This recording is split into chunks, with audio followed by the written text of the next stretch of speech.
suena un poco ampuloso igual el título, ahora que lo pienso, pero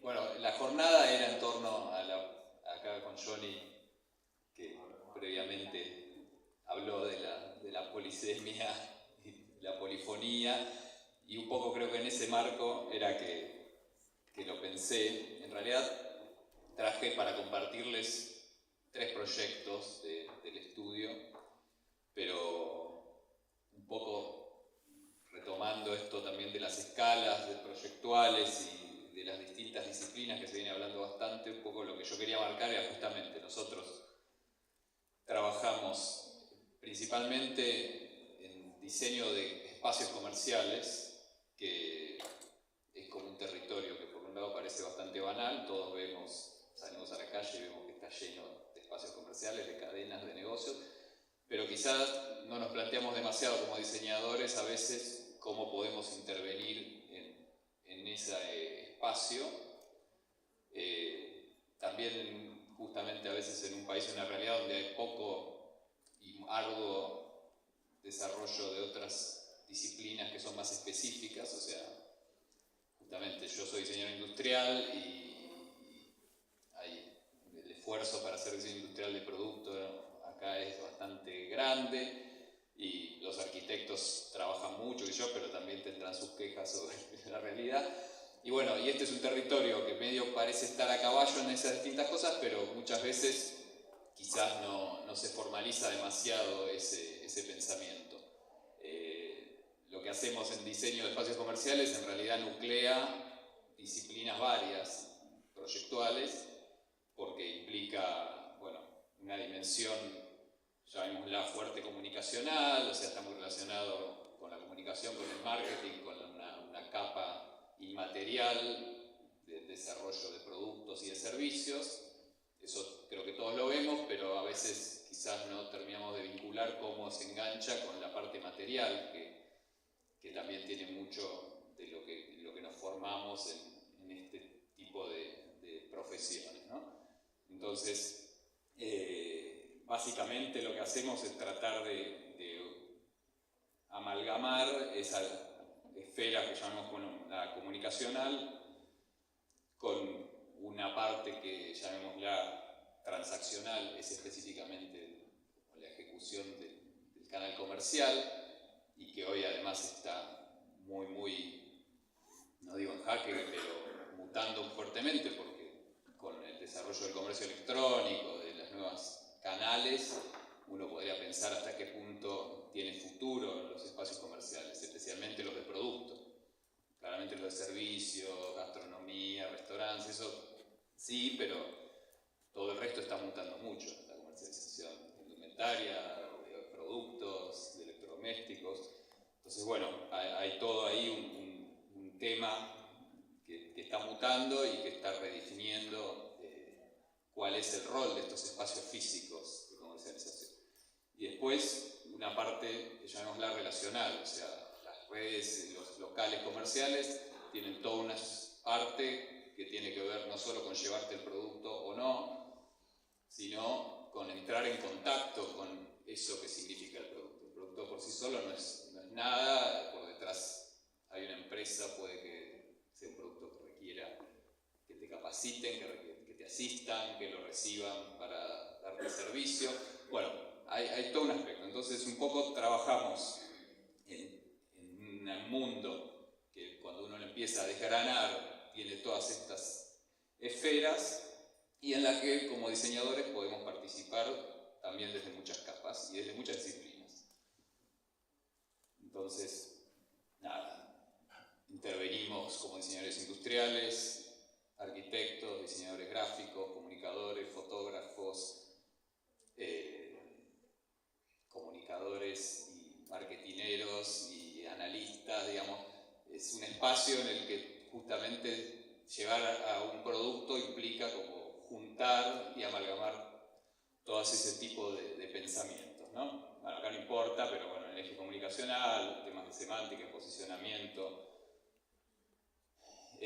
publicidad, promoción, un poco todo lo que les decía.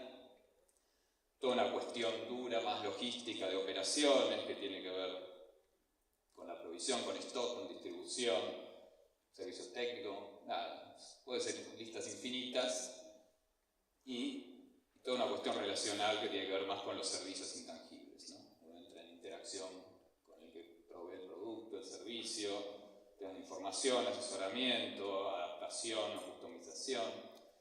Bueno, entonces, nada, básicamente esto es como para darle como un poco de sustento a una disciplina que de por sí es una amalgama de distintos temas en los que nosotros tratamos de operar y que quizás son fruto de haber encontrado, de haber buscado un espacio para hacer desarrollo de diseño que juntase temas que nos interesaban y que de por sí, quizá desde lo formal o desde lo académico, solían estar bastante separados. Hoy en día, por suerte, eso está cambiando. Digamos, en la época que yo me formé, se formaban arquitectos, diseñadores industriales, y había como un deber ser, como una obligación, como una columna vertebral para cada una de esas disciplinas, y estaban sus productos estrella, digamos, su desarrollo estrella para el arquitecto exitoso, el diseñador industrial exitoso. Digamos, había un sistema de jerarquías donde ciertos productos eran como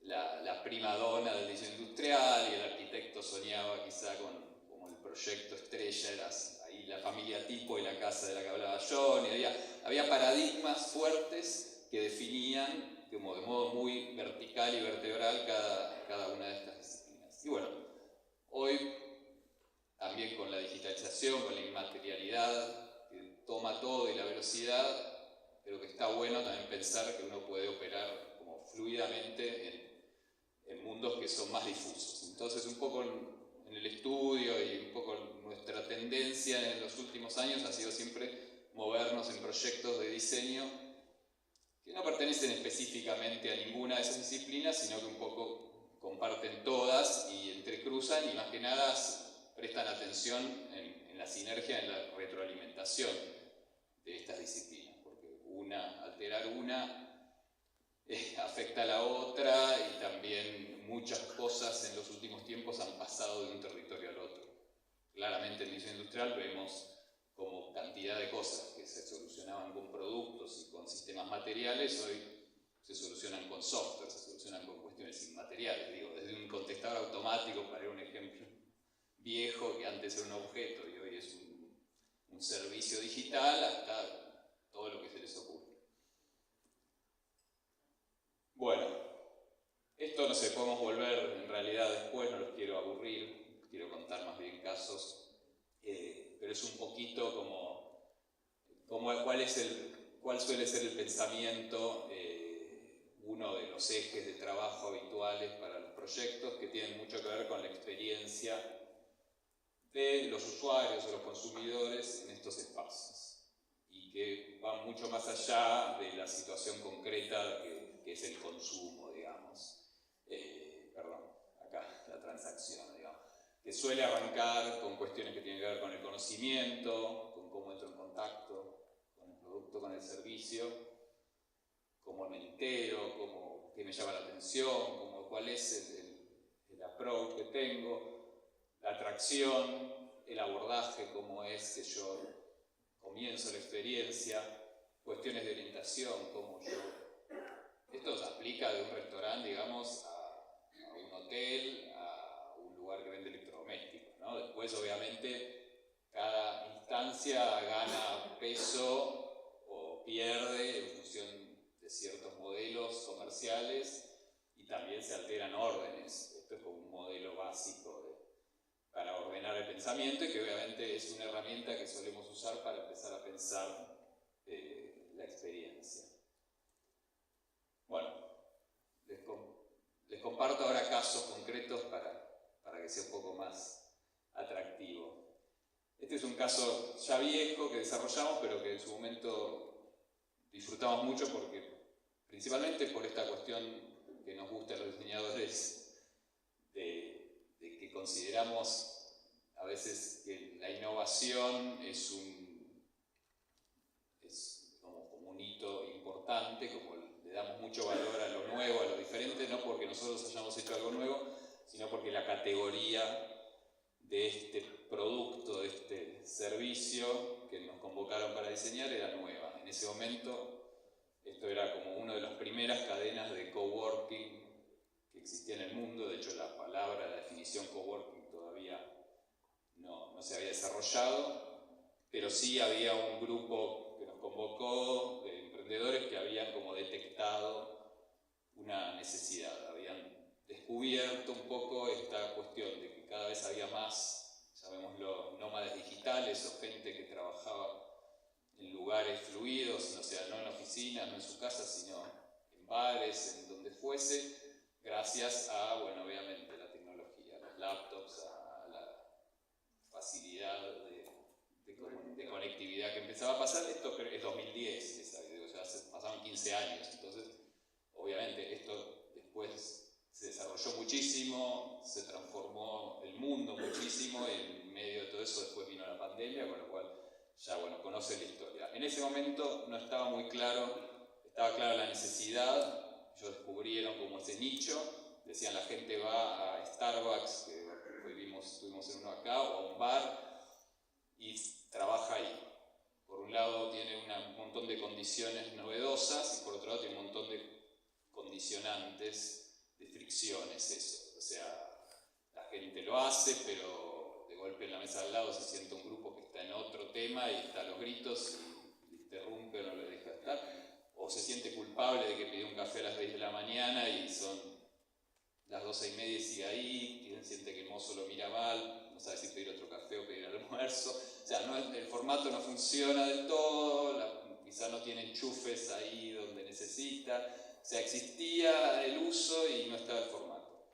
Entonces, bueno, el planteo fue desarrollar un producto para esa gente, digamos, para ese público. Y básicamente hubo que pensar un poco todo de cero. Digo, ok, es una especie de bar para trabajar, pero por lo tanto no es exactamente un bar, porque la idea es tampoco que se llene de gente ruidosa que vaya todo el tiempo por 5 minutos, sino que un poco el beneficio sería que las personas estén en la misma sintonía.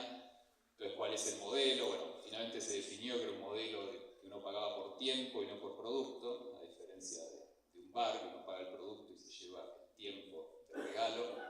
Acá se iba a pagar por tiempo y el producto iba a venir incluido en eso.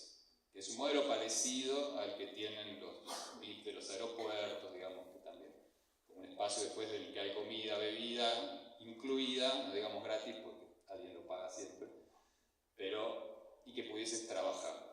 Pero después no se sabía estéticamente cómo tenía que ser, tenía que parecer medio una oficina, tenía que parecerse más un bar, Bueno, entonces a partir de ahí trabajamos con ellos en todo el viaje que les comentaba del cliente, cómo era la experiencia.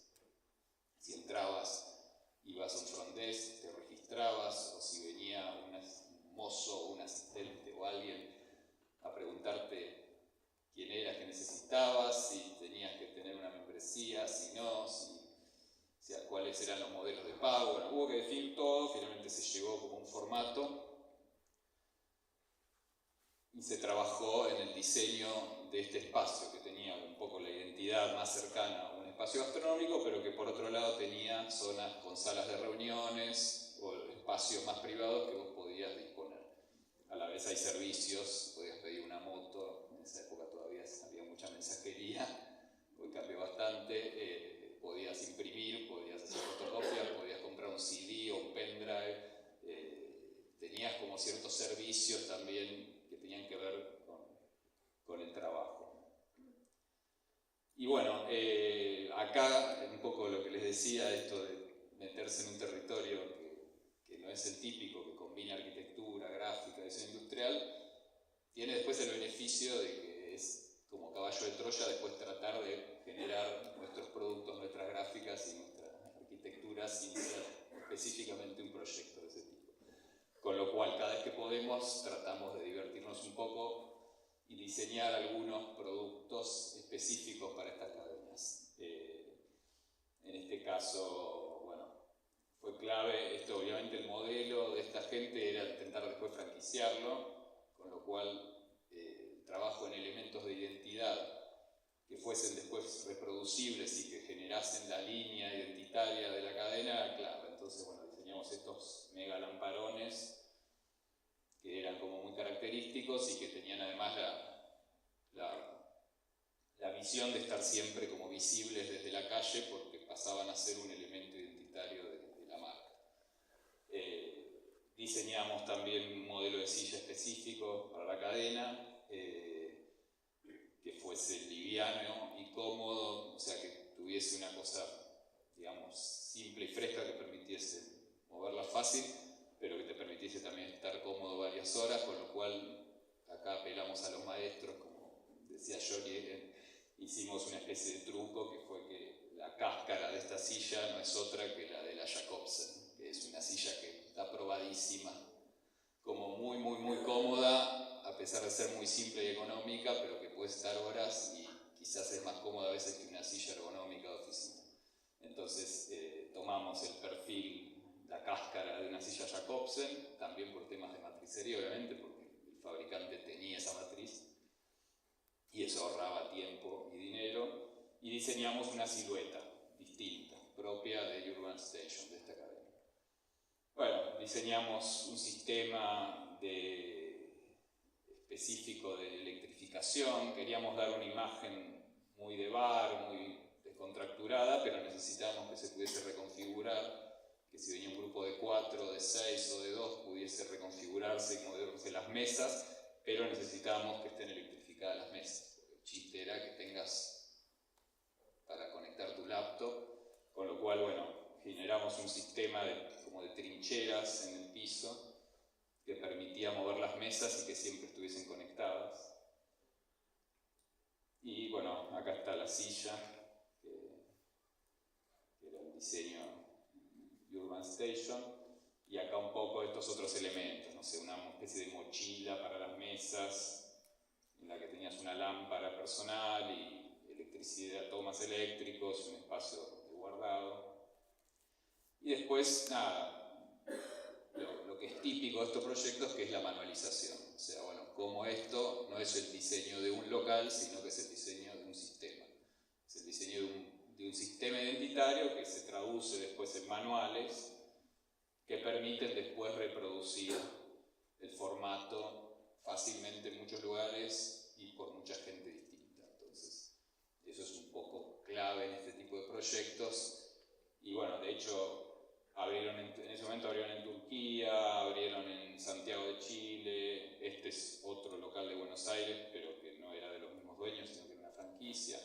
Y gracias a los manuales, digamos, fácilmente se fue como clonando la imagen en distintos lugares del mundo y manteniendo esta identidad sin depender de una arquitectura específica. O sea, no había una arquitectura Urban Station, el sistema se adaptaba a cualquier arquitectura, a cualquier local, obviamente con la condición en general, en lo posible, de que tuviese buena visibilidad del interior desde la calle, porque era clave la presencia del amarillo, los lamparones, los muebles. Acá había, bueno, otro local, detalle del puesto. Bueno, otro proyecto de retail así viejo también, traje todos proyectos antiguos pero que de algún modo tienen alguna vigencia. Este es un proyecto muy extenso, pero lo traje porque justamente para mostrarles cómo un proyecto puede no ser una entidad muy definida con inicio y fin, sino un proceso largo en el que ciertas cosas que uno va previendo de a poco van decantando y se van dando, y que a veces el diseño físico y la forma no son tan importantes como el concepto o las funciones o la filosofía que uno pensó. Entonces este es un proyecto hecho en el estudio originalmente, el estudio tiene una sede en Milán, en la que trabajamos varios años, y después se abrió la sede argentina. Entonces este es un proyecto que se hizo en la sede de Milán ya hace muchos años, que arrancó, yo diría que hace 25 años atrás, y que era para un cliente que se llama Autogrill, pero que es la empresa que en su momento tomó o compró a esta empresa que es típicamente italiana, originalmente, que se llamaba Pavesi. que había inventado la empresa Pavesi. Bueno, en Italia en los 50, en la posguerra, con todo el plan de reconstrucción, viene todo un periodo de bienestar y de grandes inversiones, y ya para los 60 planifican un sistema de autopistas, llamémosla de autovías, nacional, en pos de la reconstrucción y de un estado de bienestar en el que se planteaba el acceso de la clase media a vacaciones, el acceso a automóviles, o sea, todo un estilo de vida, llamémoslo americano, que era el que desembarcaba en la Europa de posguerra con los planes de reconstrucción, y que imaginaba un futuro de placer en las vacaciones, en los viajes, que se asociaba, por ejemplo, a este producto, que era restaurantes en la ruta, con la particularidad de la invención de la empresa Pavesi de hacerlos tipo puente sobre esta red nueva de autovías, la famosa autopista del Sol, que iba de Milano a Nápoles, que iba costeando. Bueno, había toda la bella Italia, digamos, de la Dolce Vita que pueden ver en el cine italiano de los 50s y 60s, y toda la cultura alrededor de la moto y el automóvil, el placer. Bueno, surgió trabajar para esta empresa, pero pensando un nuevo modelo, cuando la empresa ya había obviamente cambiado mucho en los formatos, y cuando también la gente ya se le había pasado la fascinación por la autopista y las ganas de comer mirando los autos pasar. Como la novedad, esto es como la crisis hoy del hipermercado. No sé si notaron que los hipermercados también ya están muriendo porque la gente ya se le pasó la fascinación por ir a un lugar de 11.000 metros cuadrados a ver góndolas y góndolas con jabón en polvo. Pero bueno, hace 20 años funcionó. Bueno, acá es lo mismo. Hubo una época que el automóvil y la autopista se asociaron a las cosas que hoy en día, digamos, uno preferiría parar lo más lejos posible de la ruta y por un ratito alejarse del ruido y el smog.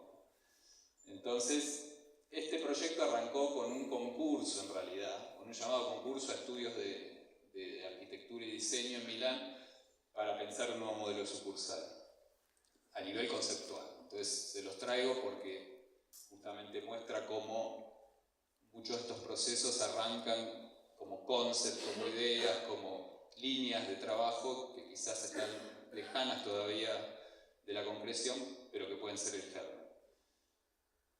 Bueno, acá en el concurso nosotros habíamos como proyectado un formato que justamente lo que planteaba era dejar de pensar en solo un perfil de consumidor, sino empezar a generar segmentos de consumidores y de usuarios del autogrill con distintas ansias, necesidades e intereses, ¿no? Entonces, bueno, acá les puse 3, eran más, pero bueno, es otra cosa típica del tipo de trabajo que hacemos, como tratar de generar perfiles o personas o de imaginarse este viaje que les mostraba al principio del usuario, que no es uno solo además, es el viaje de distintos usuarios que tienen distintas necesidades. Obviamente son arquetipos, o sea, un arquetipo representa un perfil, te sirve para imaginarlo, para proyectar, no es una persona real, no podemos simplificar y pensar que uno puede visualizar gente real y su psicología y sus necesidades, sino que uno los hace como herramientas de proyecto. Bueno, acá no importa, los perfiles eran un poco, era más el de los años 50, 60, el viajero feliz, después el speedmaníaco era el maníaco de la velocidad, que pensaba en la parada en la autopista como desde un punto de vista de eficiencia, de velocidad, de cargar nafta y seguir lo antes posible, y necesitaba otro tipo de experiencia. Y después, bueno, los que viajan por trabajo, los camioneros, los transportistas, los viajantes de comercio, gente que está en la ruta, está viajando por otros motivos y que tiene otras necesidades, otros tiempos, otros horarios.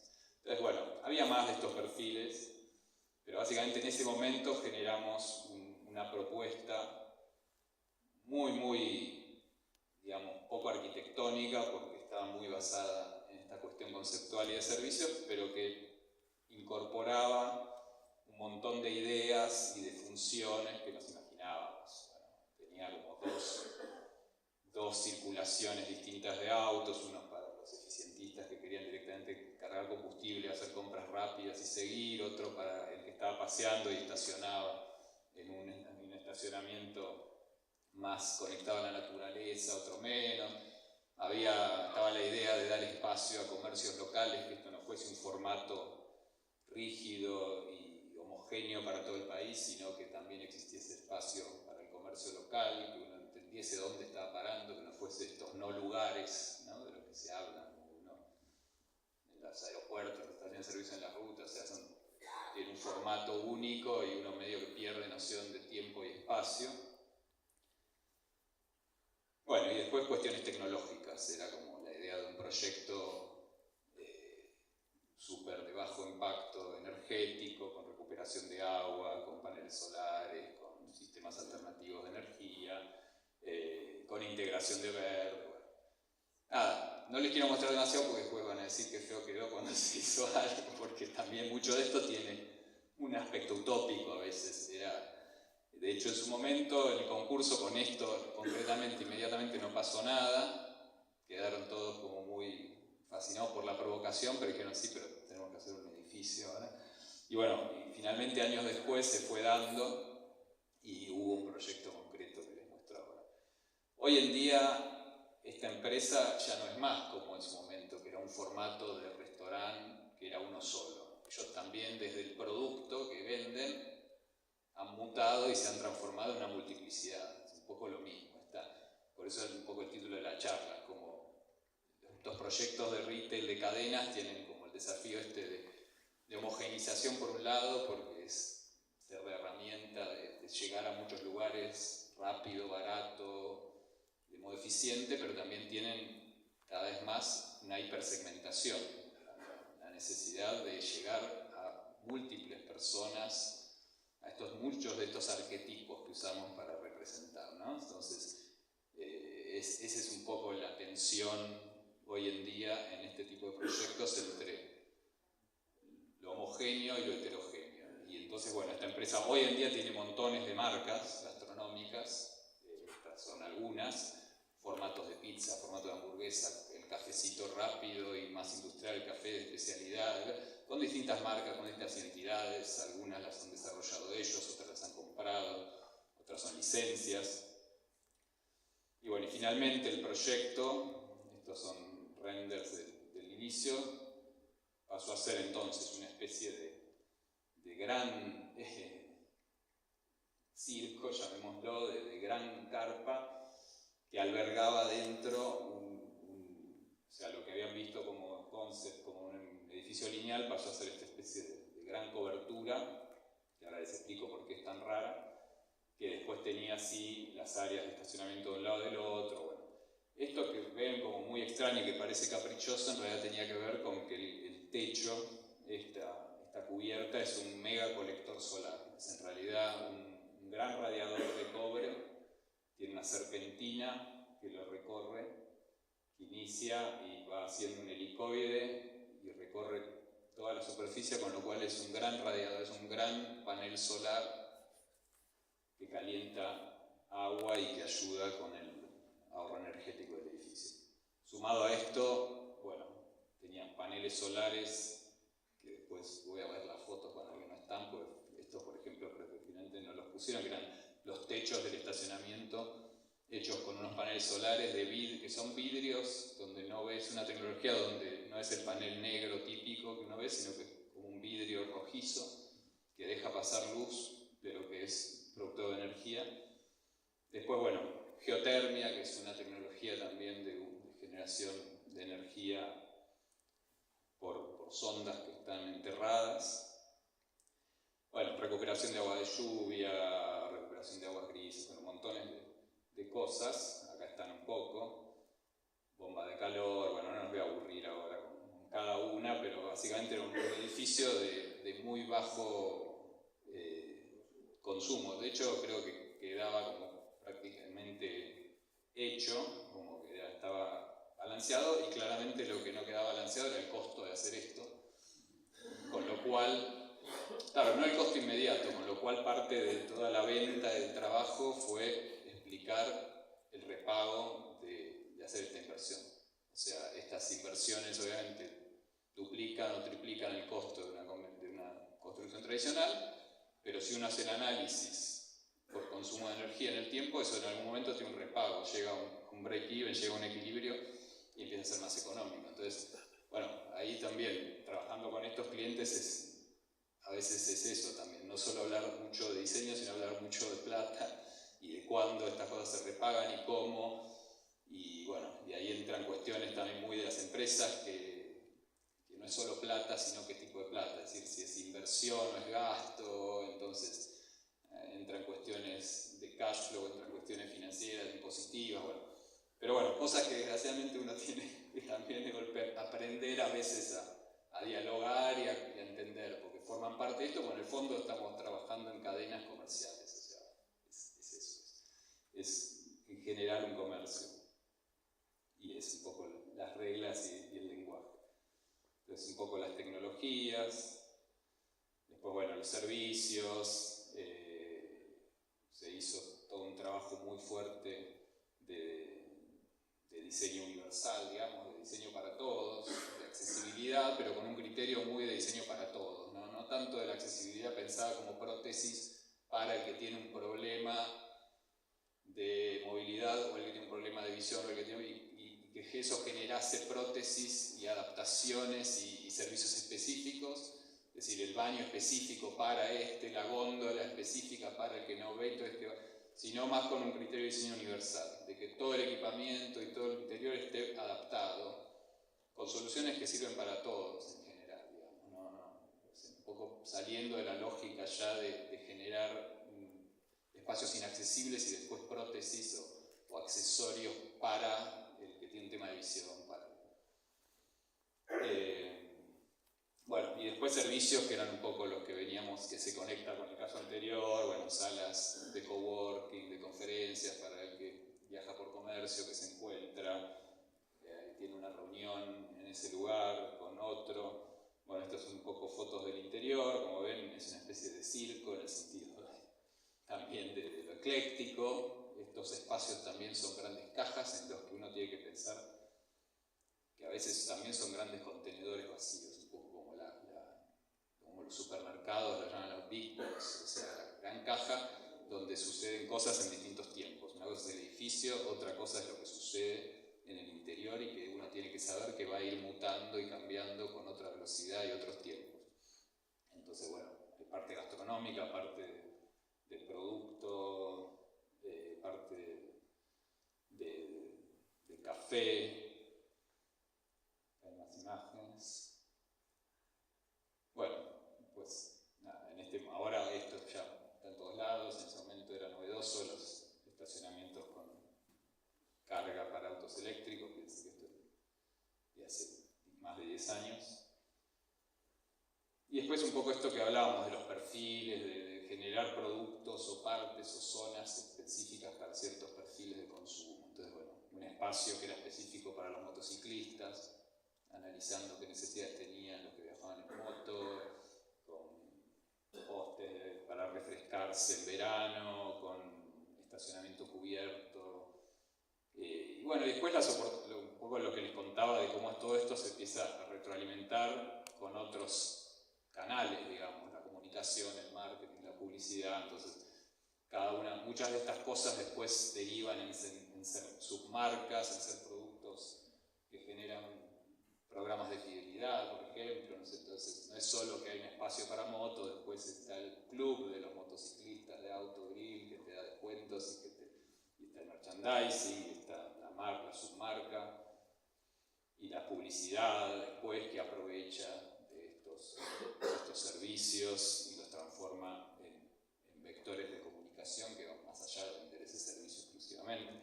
Los puedo aburrir rato con esto. Se hizo un servicio incluso para gente que viaja con mascotas porque los perros no pueden entrar en la parte del edificio por temas de salubridad, de normas. Entonces, ¿qué haces con la mascota? Si dejas en el auto en verano, se te calcina. Entonces se genera un servicio en algunos para mascotas que les podías dejar con una especie de guardería guardería. También en un país como Italia, donde la gente casi no tiene hijos, pero tiene muchos perros, tenía su lógica. Así como IKEA tiene la guardería para chicos, para que los padres elijan muebles, acá tenías la guardería para tu perro. Y después tenés un parque para que hagan ejercicio, jueguen, cosa de después de que almorzaste le des un ratito de bola y puedas compensarlo. Como venimos.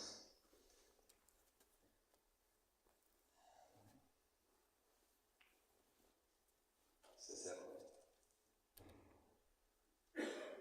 Bien.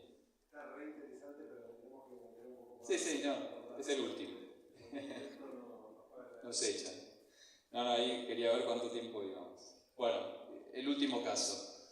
Y este es más cercano porque se sigue desarrollando, si bien también arrancó hace tiempo. Este fue, bien de servicio. Si los anteriores, bueno, el anterior era más de producto y servicio, este es bien de servicio. Si bien uno va al banco también a veces a buscar billetes, que es un tipo de producto físico, ¿no? Con lo cual es una cadena de servicios, un banco, que tiene también un aspecto fuerte de elementos físicos con toda su problemática y su logística, que es también recibir billetes, dar billetes, mover billetes, cuidar billetes, o sea que es también un caso que uno lo tiene naturalizado, pero es particular, porque son espacios de servicio donde uno va a asesorarse, va a dialogar, pero también va a hacer transacciones. Bueno, empezamos a trabajar para este banco y básicamente ellos tenían como ciertas dificultades en su red de sucursales, que muchas tenían que ver justamente con lo que les mostraba de la aceleración que hay en los cambios de relación con estas cadenas, porque cada vez el mundo se va digitalizando, las necesidades de ir a una sucursal cambian, se reducen y mucho pasa por otros canales, y eso implicaba necesidad de hacer ajustes en los locales, pero que esos ajustes eran dolorosos, costosos, etc. Entonces, bueno, se trabajó en el rediseño de un formato de sucursal bancaria. Acá es lo mismo, o sea, antes de trabajar en un local en específico, lo que se trabaja es como a nivel conceptual, en cuál es el criterio y después cómo eso puede declinar en las funciones y en las necesidades de cada local. Y llegamos a la conclusión de trabajar en estos ejes clave para ellos, que el principal es el que les comentaba, que es la idea de hacer una caja neutra, de que el local sea lo menos condicionante posible en términos arquitectónicos al formato, sino que permitiese adaptarse rápido, fácil y barato. Temas de modelo de atención, que estaba cambiando, qué iba a hacer uno al banco, por qué, con quién, con qué tecnología. Temas de seguridad en el manejo de valores de efectivo y temas que tenían de visibilidad y valor de marca, ¿no? que también estaba como diluyéndose en una red que necesitaba como fortalecer la presencia. Entonces, bueno, se trabajó en un formato, primero a nivel abstracto, en cuanto a sectorización. Se hizo un análisis también a nivel visual de cuál era el impacto de la red en la ciudad y detectamos que había algunos problemas de representación de la marca y de la identidad visual en ciertas escalas, o sea, el banco a cierta distancia lo identificaba, tenía cierta identidad, pero de cerca no y de lejos tampoco, no había elementos, con lo cual, bueno, era un proyecto integral que se trabajó interior, exterior, equipamiento, gráfica, arquitectura, todos los elementos. Acá un poco como fue el formato clásico de fachada que se definió, se trabajó. Ellos tenían hasta ese momento solo un criterio de hacer marquesinas, de hacer letreros horizontales y no tenían nada de identidad ni aquí en el basamento, ni tampoco nada de mayor escala.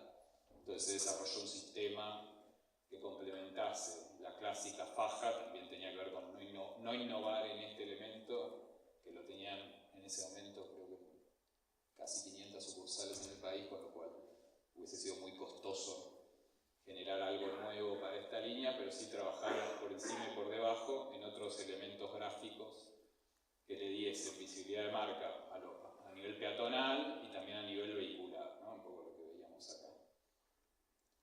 Estaba como solo pensada un poco la escala de media distancia. Bueno, en el medio después hubo un cambio de un rediseño de marca, apareció este elemento.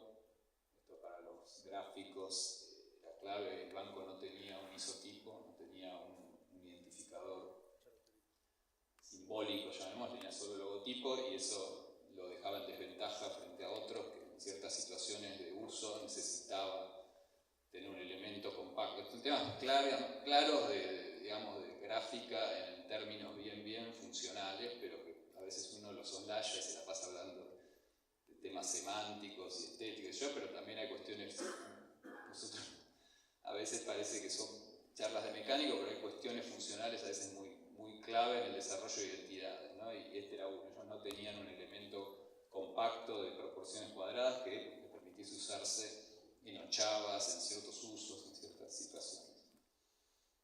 Bueno, esto después evolucionó, se hicieron versiones también más faroleras, digamos, para ciertas localidades, lugares.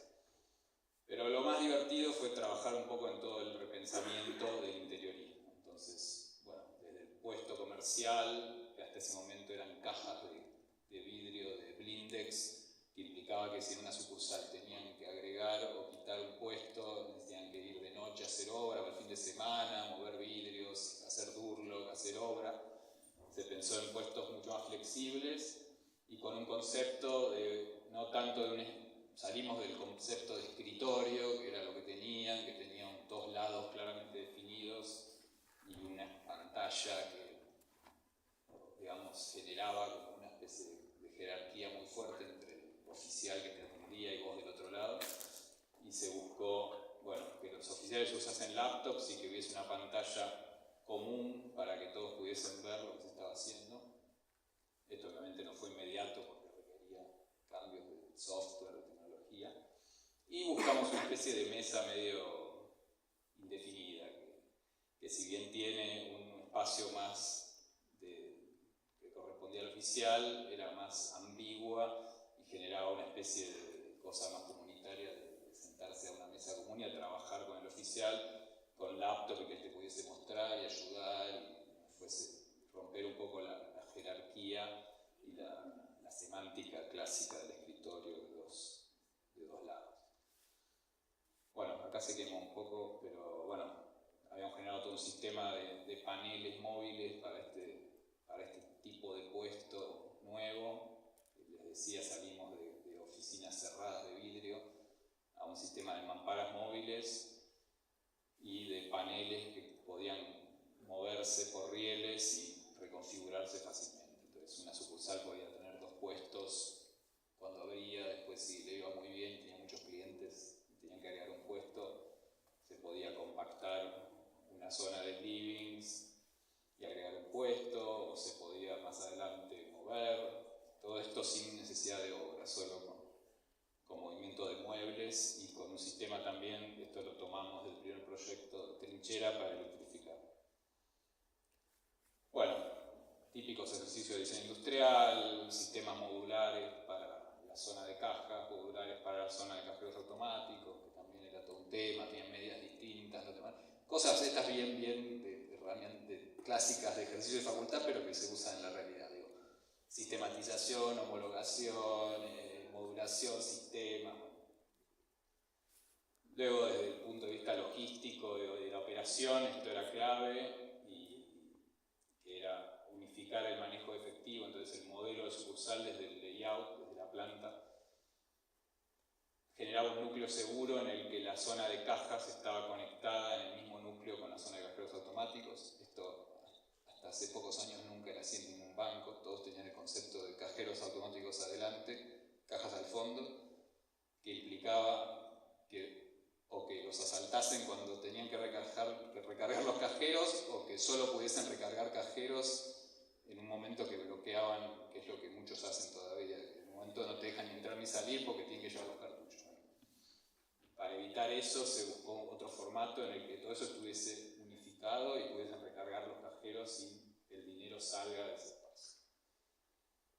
Bueno, este era el formato prototipo que se hizo, este era el local prototipo. Ya hoy en día muchas de estas cosas cambiaron, como les decía, todo esto es muy flexible, dinámico, hay situaciones que se fueron superando, fueron cambiando, cómo amenizar la espera, había una zona con tablets, cabinas de autogestión para que puedas hacer operaciones con computadores de ahí, espacios segmentados, se llaman estos, para productos distintos. Este ya es otra sucursal de las primeras prototipos que era el Distrito Tecnológico en Buenos Aires, y tenía otras particularidades, jardín vertical. Otra de las primeras en la que podíamos explayarnos un poco más y entonces, no sé, nos divertimos, se generó este living con diseño de sillones modular que hicimos nuevo, mandamos tejer esta alfombra a una cooperativa en Salta de tejedoras que trabaja con lanas naturales, anilino. Bueno, empezamos a poder hacer algunos proyectos en los que además del sistema estándar se iban como poniendo algunos acentos particulares. Y luego el sistema seguía declinando y aparecían nuevas situaciones como bancos modulares que son hechos en contenedores en fábrica y que llegan completamente equipados hasta con los cajeros automáticos atornillados y en 2 o 3 días se arman y están funcionando, que se usaban para localidades en las que quizás tenían un contrato por un tiempo, por ejemplo dentro de una fábrica que el banco acordaba dar servicios pero tenía un límite, entonces para recuperar la inversión, saber que después se puede llevar con una grúa a otro lado, o localidades en las que no estaban seguros si iba a haber negocio o no, entonces también no querían atar la inversión. Luego locales, esto era, bueno, el producto Eminent, que era como el producto de renta alta, entonces locales especiales que eran solo de atención de este segmento. Hicimos, esto fue divertido, desgraciadamente la pandemia después se lo llevó puesto porque quedó cerrado por meses y terminaron cerrándolo, que era un co-branding entre Galicia y Starbucks, que era quizá en ese momento era el primer coffee banking que había en Argentina, que bueno, era una cafetería y banco integrado, pero no solo eso, sino que tenía como servicios que tenían que ver con eso, o sea, apuntaba a un público, un poco el perfil ese de emprendedores y de gente que le gusta trabajar en bares, etc. Y también tenía un subsuelo con un auditorio para dar capacitaciones, para generar rondas de negocio, o sea, no era solo el objeto, sino que viene el servicio y viene un poco el perfil, digamos. Cómo se formatea esto para un perfil específico de consumidores. Y bueno, después esto fue divertido, hacer la casa matriz del banco, donde de paso se implementó por primera vez algo que estaba pensado desde el inicio, pero que no se había todavía llegado a hacer, que era un cambio en el modelo de atención, que era que dejasen de existir los puestos fijos para los ejecutivos, sino que los ejecutivos que te atienden estuviesen todos juntos en una oficina compartida para que hablen más entre ellos, para que se ayuden, para que compartan información y que después te atiendan donde quieran en función de tus necesidades. Si vos ibas por un blanqueo de clave, te podían atender en una mesa alta o de parado. Si querías hablar algo muy privado, podías ir a una sala. Si querías algo más relajado un ratito, podían atenderte en un living. Todo esto gracias un poco a la tecnología, que pudiesen usar laptops. Ese concepto estaba pensado al inicio en el formato, por ejemplo, y tardamos como 2 o 3 años en empezar a implementarlo porque la tecnología no lo permitía. O sea, el software que usaban, las aplicaciones no estaban adaptados para laptops o por temas de seguridad no podían correr con Wi-Fi porque había temas de seguridad bancaria que no permitían. Bueno, entonces llegó un tiempo, en este momento ya se había solucionado y entonces generamos un espacio, esto es una planta muy amplia, y el chiste era un poco que vos llegases y tenías que estar en algún lugar como esperando, pero no era una sala de espera en donde después vos te llaman por un número y vas a un puesto, sino que tenía que venir el ejecutivo a buscarte cuando los ejecutivos están en un back office y vienen a buscarte y vas con ellos a donde convenga. Entonces, un poco quisimos como generar un espacio en el que tuviese que esperar, que no fuese para nada una espera, que no fuese identidad de colectivo, digamos, de un asiento atrás del otro, sino que en realidad fuese un living de espera. Además de esto ya permitía en esta época que uses el celular, o sea, como tenía ciertas... Entonces, bueno, se nos ocurrió esta especie de plaza sintética y dijimos, bueno, hagamos una especie de plaza, que espero es una especie de plaza, pero bueno, obviamente sintética porque está bajo techo, y en vez de árboles diseñemos algo que tenga un poco la entidad de sentarte ahí bajo el árbol, pero que fuese una lámpara. Entonces, bueno, diseñamos estos mega lamparones que también le daban como identidad al espacio y ayudaban a que te digan, no, espera ahí en la plaza de espera. Y acá, bueno, son los momentos en los que más disfrutamos de volver al diseño del producto más tradicional, y entonces bueno, hicimos todo el desarrollo de este sistema de árboles sintéticos, de lámparas y de asiento. Luego diseñamos también, como les decía, había muchas situaciones distintas de atención, porque podías ir a una mesa casi sin privacidad, porque quizás no te interesaba, podías ir a un lugar más privado, podías ir a una oficina completamente cerrada, podías ir a puestos más tradicionales, y entonces, bueno, diseñamos también estas cápsulas que daban este espacio intermedio, digamos. Y el otro tema era que los bancos normalmente se usan la parte pública hasta acá hasta la 1 de la tarde, en Buenos Aires hasta las 3, y después es un desperdicio, pero esta es la casa matriz donde hay oficinas del banco, hay mucha gente trabajando en el edificio y era como una lástima que se limitase a eso, con lo cual todo esto es móvil y se generó una grada para que fuera de ese horario se hagan capacitaciones, charlas y conferencias, tanto para público invitado como para los empleados del banco. Bueno, acá un poco la capsulita que permitía muchas configuraciones. De nuevo, vista aérea, vista de la plaza. Y bueno, y después para ir cerrando, nada, los últimos, como les decía, esto va mutando y van apareciendo perfiles, entonces esta también es una sucursal que se inauguró ya, ahora ya hace creo que 2 años, pero bueno, en estos tiempos, para mí es como reciente todavía, y que también es particular por la zona en la que está y que tenía una propuesta diferente de atención, entonces daba para generar otro sistema de equipamiento más cálido, porque es un edificio nuevo en Puerto Madero que hizo un estudio inglés con mucho diseño y que apuntaba más que nada a cierto segmento. Entonces, bueno, la alternativa acá también, otra vez aprovechamos para meter como caballo de Troya algún diseño industrial nuestro. Estos son también grandes lamparones basados en los del inicio, los de Urban Station, pero hechos de fieltro. Y después, bueno, espacios alternativos de atención. Este tiene también el sistema del formato de puestos no asignados, de flexible para que te atiendan donde convenga. Entonces tenés como cabinitas semiprivadas, mesas altas, livings.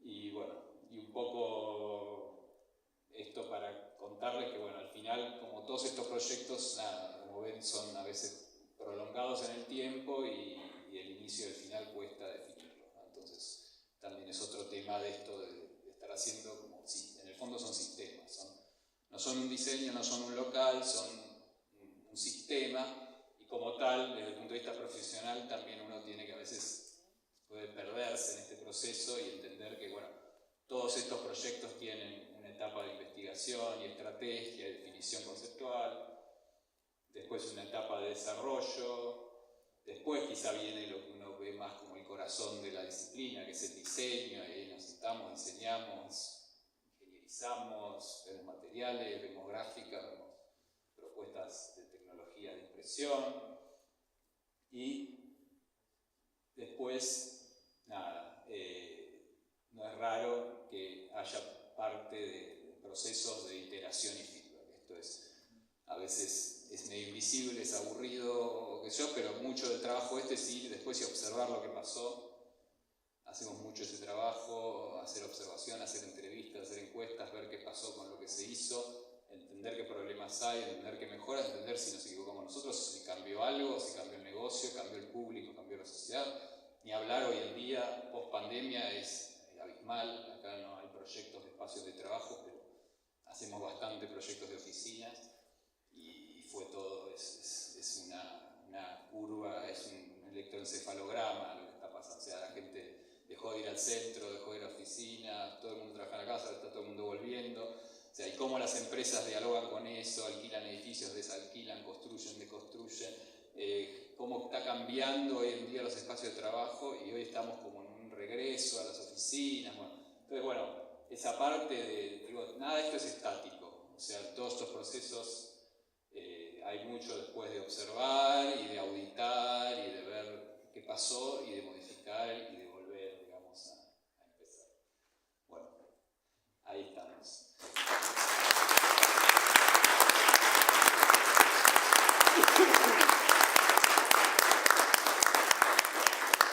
Juan nos hizo viajar por el universo de las cadenas comerciales. Viste, te lo resumí. Muy bien.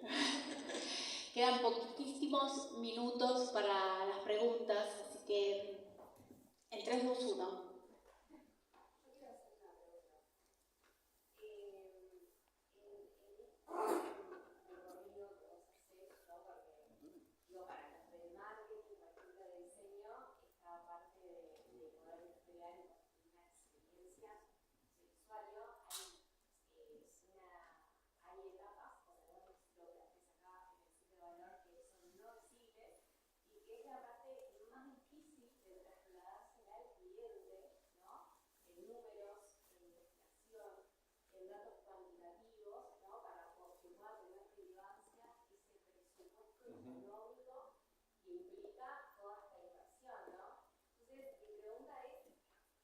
¿Cuánto tiempo o cuál es la etapa más difícil que lleva de dedicación en el tiempo, ¿no? Para construir todo esto?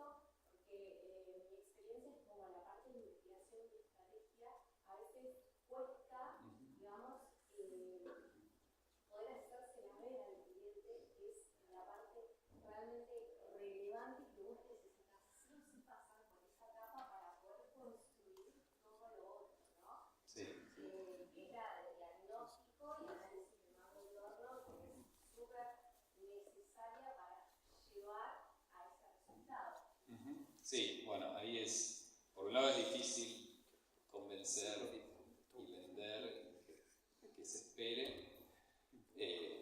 A veces se logra y después yo aprendí bastante algo de lo que al principio yo renegaba, pero que no está tan mal, que lo habrán escuchado hablar, que viene muy del mundo de la tecnología del software, que es, bueno, lo que llaman el Lean Startup, que es metodologías de trabajo que hoy están muy de moda, que tienen que ver, y que muchas corporaciones grandes las han incorporado, que tienen que ver con probar cosas chicas rápido, equivocarse o no, pero que cueste barato el esfuerzo y aprendas de eso y vayas así. Entonces no esperar a hacer a veces 8 meses de investigación y de planeamiento y todo, y que estén todos, cuando los convenciste de que gasten presupuesto para estar 8 meses esperando, y después desembarcan, después falla algo y te entierran abajo del felpudo porque fue un fracaso, porque generaste expectativas, gastaste, tardaste, quizás no gastaste dinero, porque quizás no cobramos caro, pero generaste.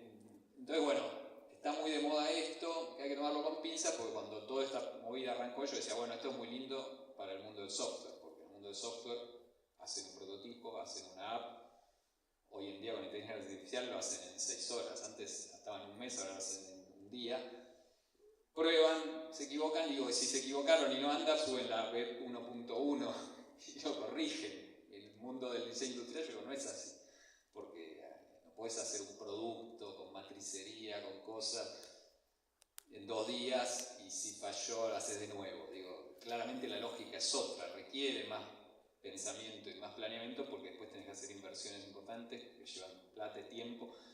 Y entonces, bueno, yo era medio reacio a eso, pero después medio que lo empecé a incorporar y empecé a entender que es adaptable y que tiene una filosofía y mucho tiene que ver con eso. Entonces, nos vino más de los clientes que de nosotros esa tendencia, de decir, hagamos algo rápido y probemos. Entonces, ¿a qué voy? Si podés convencer a alguien de hacer mucho planeamiento, estudios y qué sé yo, y después empezar a activar en función de todo ese conocimiento, está buenísimo y es como un camino más clásico. Hoy en día también hay que buscar estos artilugios de quizás hacer pequeños prototipos o cosas para poner el tren en movimiento. Quizás uno va investigando, va observando, va haciendo relevamiento y a la vez quizás vas haciendo algún experimento. Sí, y entonces es como tratar de acostumbrarse a eso que a veces a los diseñadores nos cuesta bastante porque somos bastante obsesivos y a veces estructurados y la cosa de la imperfección nos molesta y a veces un poco alinearse a veces con la imperfección.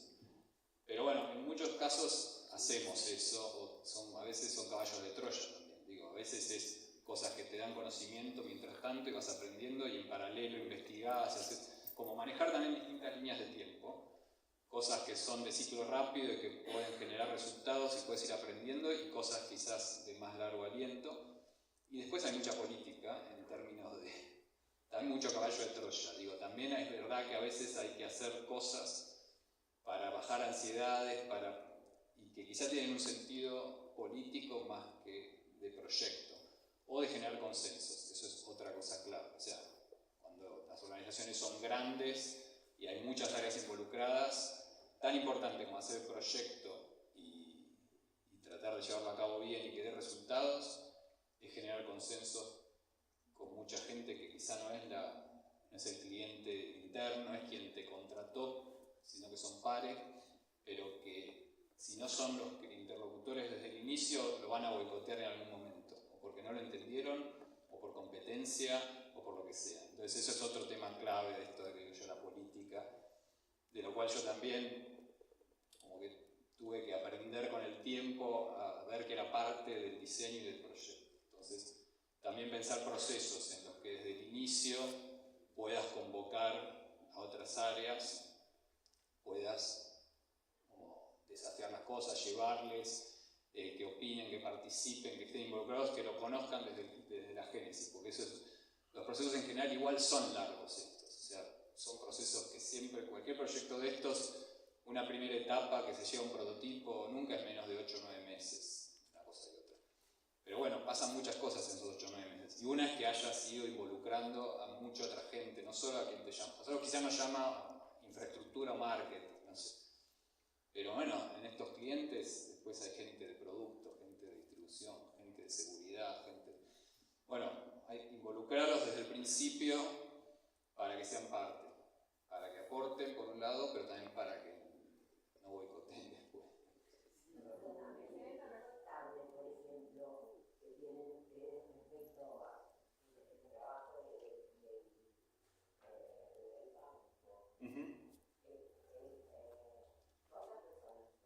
En el estudio somos 12, más o menos.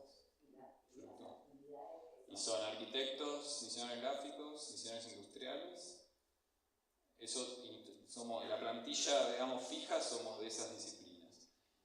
Y después freelance, gente que participa en proyectos, fotógrafos a veces, redactores, correctores, videastas, bueno, lo que se vaya necesitando. Diría ingenierizadores también, pero en general son diseñadores industriales, a veces con un perfil más técnico que pueden hacer ingeniería o documentación técnica. Pero bueno, los fijos, digamos, el triángulo siempre es diseño industrial, arquitectura y gráfica, y todos los proyectos son como una especie de calecita entre esos temas. Yo quería, Juan, una cosa, como nos contaba siempre Ricardo cuando éramos sus alumnos, como el carruaje. Ricardo Godofredo Blanco. Como el carruaje, el auto evolucionó y creó ciudades con autopistas, con una cuadrilla para que el objeto y la persona se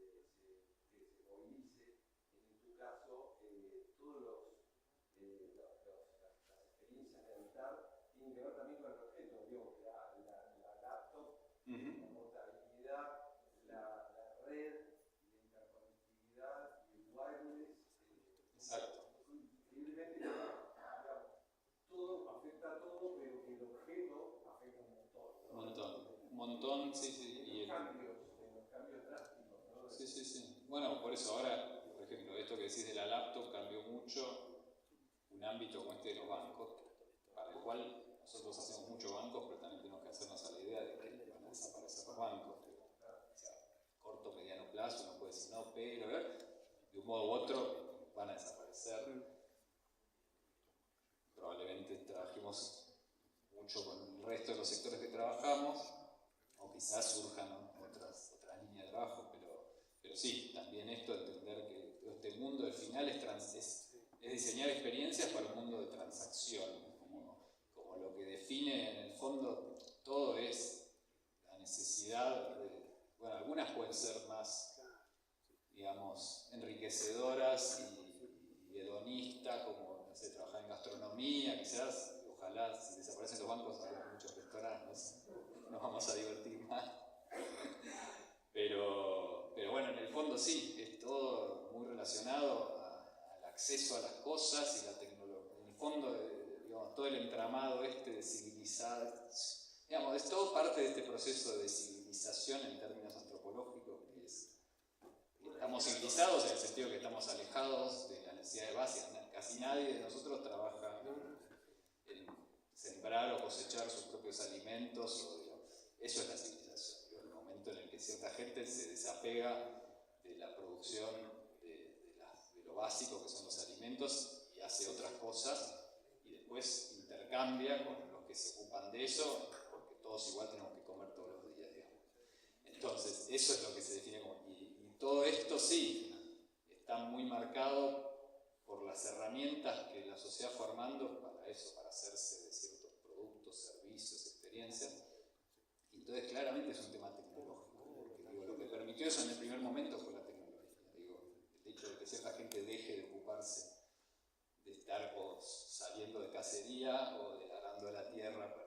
Entonces sí, es como parece que es, parece una cuestión trivial, como mirá como una laptop, que se achique un producto, ni siquiera es un producto nuevo, simplemente que se achique te genera todo un gran cambio de impacto urbano y qué sé yo, pero bueno, en el fondo no es trivial, son las herramientas que desarrolló. ¿Qué va a pasar cuando los autos vuelen, los drones vuelen? Los escenarios futuros deseables, y lo que queremos que venga, bueno, empieza hoy, empezamos a... Sí, bueno, ya hay barrios en Estados Unidos que están estos robots que van llevando paquetes, drones que te dejan las cosas.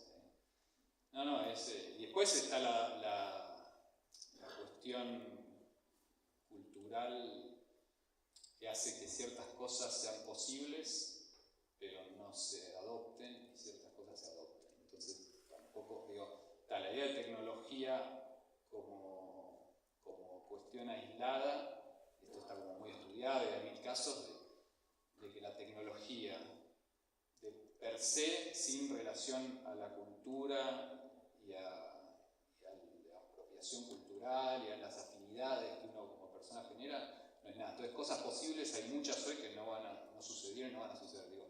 La videoconferencia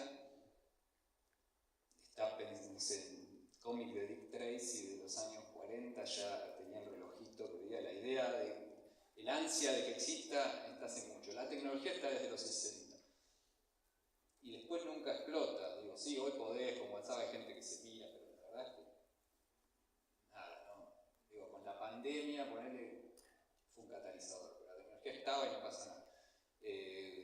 Facebook gastó miles de millones de dólares en un metaverso.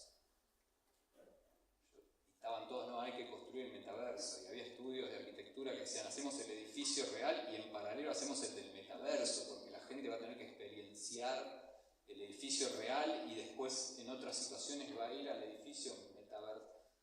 Yo dije, esto no va a pasar nada, ¿a quién le va a interesar? Y Apple sacó los cosos y no sé, yo tendría que ir a un escribano que diga, yo dije que no. Entonces digo, ¿a qué voy? Que los autos voladores, no sé, quizá tampoco nunca, como que tampoco es que es la tecnología aislada que permite cosas y entonces sucede. Entonces, nada, también todo el tiempo es entender esto, cómo las cosas se van adoptando y el vector no es para nada está solo el falsete.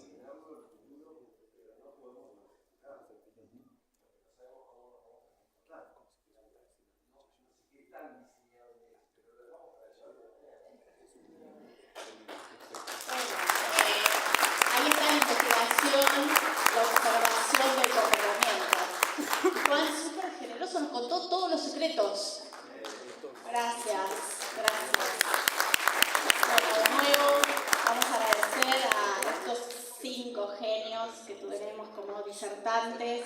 Gracias, Daniela, por tu interés en visibilizar estas jornadas que se hacen con tanto esfuerzo. Las 16ª Jornadas Patagónicas de Diseño. Mañana tenemos la última charla con Ezequiel de San Pablo. Prepárense, los rockeros. Todos dicen el de Babasónicos, el de Cerati, así que fíjate. Mesa redonda con los 5 fantásticos, como le dice Fede Mendoza. Vamos a tener el sorteo de Sakura y vamos a tener los finalistas y la entrega del premio del concurso Animate. Primera edición del concurso Animate. Así que los esperamos mañana a partir de las 17 horas. Muchísimas gracias.